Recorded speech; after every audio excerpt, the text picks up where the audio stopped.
So, like with wrestling, we want to see blood. We want to see people beat the crap out of each other. We want to see something get annihilated. Because that's just the way we are. Since the Romans in the Colosseum, we've wanted to see people get wrecked. And of course, since that's pretty illegal nowadays, we can wreck some anime. So, top 8 worst anime I saw this year. Of course, I didn't watch every anime, so I can't catch every bad anime. I have a pretty good filter for anime, so if there's something I see that just seems like garbage, I usually skip it. Occasionally I'm wrong, and I walk right into something lame.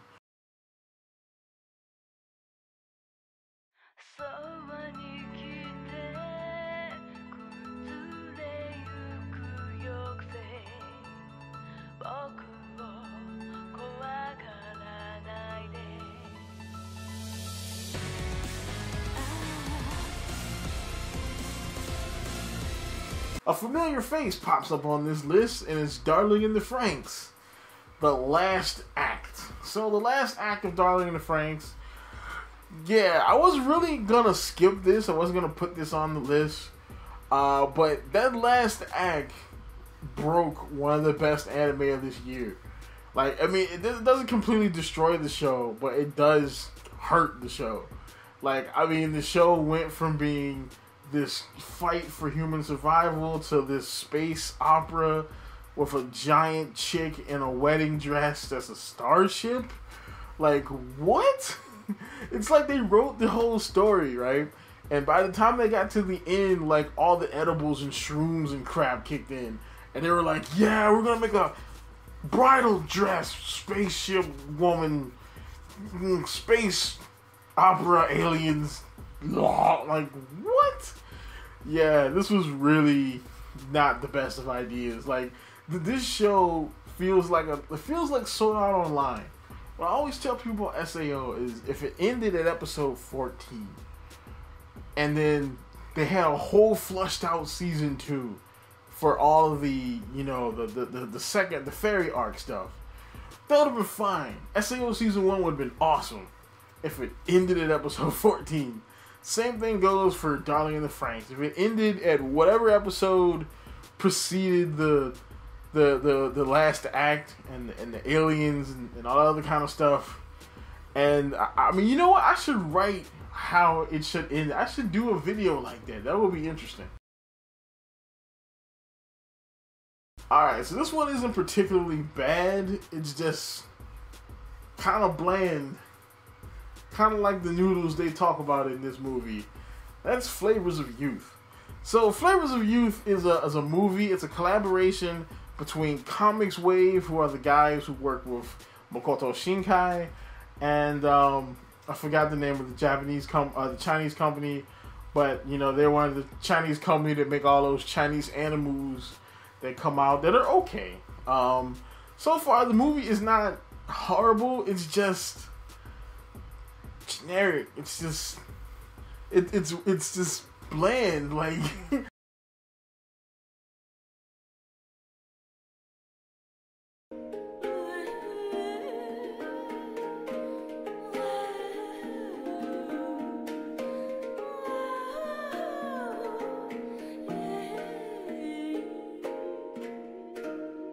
Be the motherfriggin' beginning. Be the beginning. Alright, so Netflix, they had their hits with Agretzko and with Devilman Crybaby and Castlevania. Then they had their misses, and one of their misses was definitely Be the Beginning. Man, so the show itself looks really slick. I think this is an A1 Pictures show, if I'm not mistaken. I think it is. I'm probably wrong. But it looks slick. The action looks good. Animation looks good. The fights are cool, even though some of these enemies are just characters just weirdly designed. I don't know. I just don't like characters where, oh, my leg is a sword. It just doesn't seem practical to me. But, yeah, the show itself is just kind of cringy at times. You got this one enemy dude, and he's the main character, of course, is edgelord dragon master man, and he's like, by day he's a normal hoodie wearing youngster. By night he's an edgelord superhero fighting these assassins trying to kill him, which sounds cool, but it just kind of turns out to be cringy. The one villain that's kind of spewing this, I don't know who wrote this stuff, but the dialogue is just, why, man? Like, if he was just like bombing him and not saying anything at all, it probably would have been better than the dialogue in this show. But and the story, whereas the story or the stories are interesting, it's just kind of everywhere. There's three main plot lines. There's the one following our main guy. There's the one following the detective dude who is like this kooky veteran detective guy. And then there's the one following the evil people and whatever they're trying to do. And they do converge eventually, but it's like by that time you have no clue what's going on.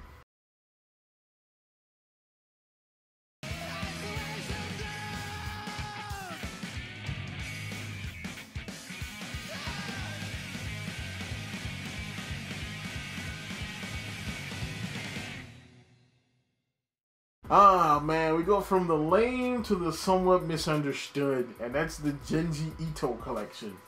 So this one, I kind of wanted to put lower on the list, but I couldn't, because it's not a bad show. It's not nearly the best show, but it's not a bad show. It's just a very poor adaptation. And I can't really blame it, because the source material is something that's very hard to adapt, specifically in animation. Like, horror anime is not something that's very easy to do, which is why it's not very common. Usually it's just like, oh, look, it's lots of gore. You know, horror anime is very hard to do. And when you have the godfather of horror manga and you have to try to adapt that, yeah, I don't envy your job. They tried, but they failed with this one. The show looks, it has like this pale type of look and color palette to it. Like, I mean, you would imagine that this looks not vibrant, but definitely more colorful than it does in this show. There are moments though where the show is actually pretty good. Like, this could definitely be like the Twilight Zone of Japan if you skip every episode that involves this dude, because this dude kills the tone of the show.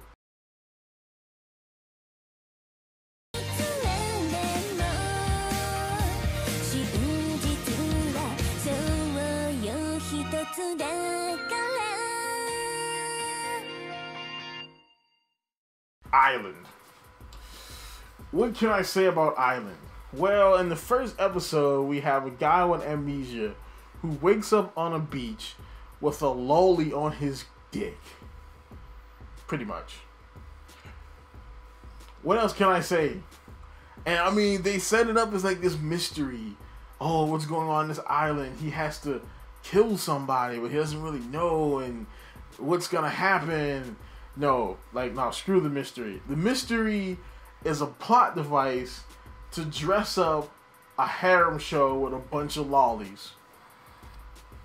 Garbage.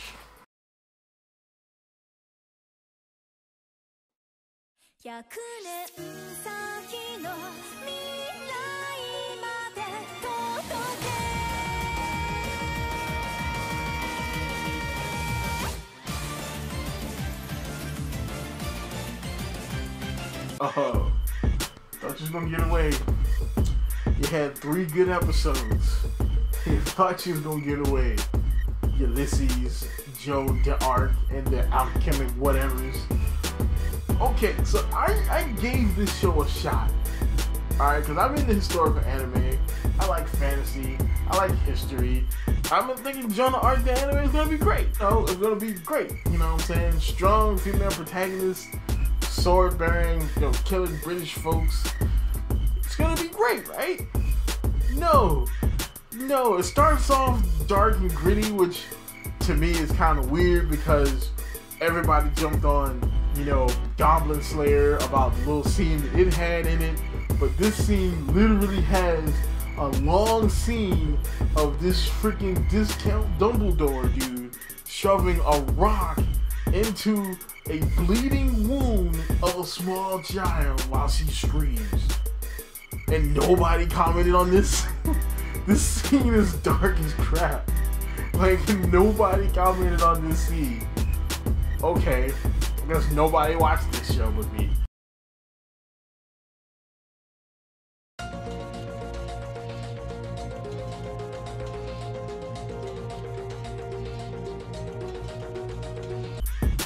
So another missed shot here with Netflix with Outtro, the Incarnation. I think this is the A1 Picture show, if I'm not mistaken. I know there was one that was garbage that they sold to Netflix, and it kind of makes me feel like somebody's getting screwed here. Either Netflix is coming to these companies and asking for a show, and then they give them kind of like the crappiest show ever, or either Netflix is just finding the cheapest shows possible so they can fill out their catalog for the year, because some of these shows are garbage. This one right here is hilarious though. I'm gonna tell you, this is the only show on this list where I say you have to watch it. Watch the first 2 episodes and do it in dub. Don't do it in sub, because it's infinitely more funny in dub.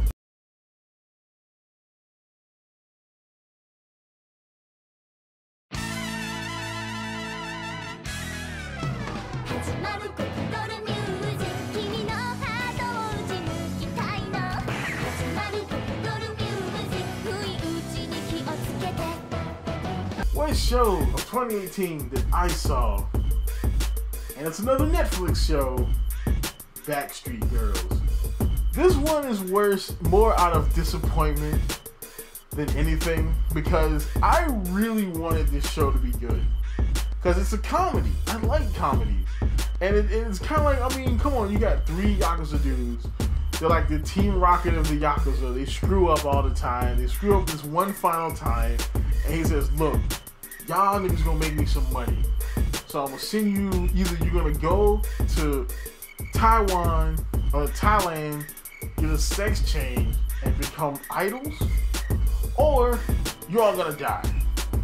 So they do it. They become idols, and they think, well, this isn't gonna work. No, it does. And I'm like, this is interesting, you know what I'm saying? And I think no one's really talking about it because, of course, there's another show that does the idol thing even better, the Zombieland Saga. But this show, I mean, while it does its job as a comedy, that's really it. Like, there's no animation. It's mostly just stills, eye movements, and mouth movements, and the occasional movement. And it's like, what? Like, come on, man. It feels like they just this feels like a webcomic. It feels like it should be a webcomic. And it's a Netflix anime. Really?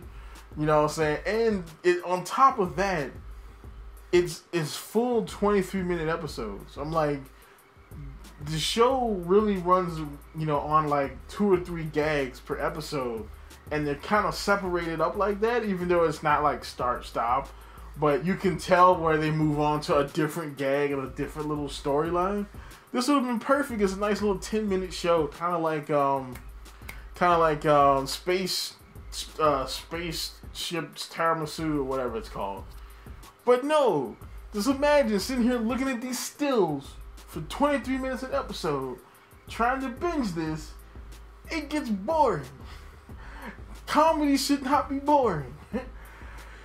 I'm sorry. This is the worst show I saw of 2018. I mean, at least Outtro was funny. At least B, the beginning, had good fights.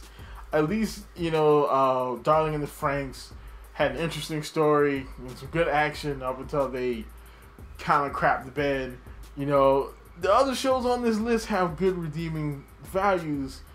This one only really has one, and that's that it's funny sometimes. That's it. But memes are funny too.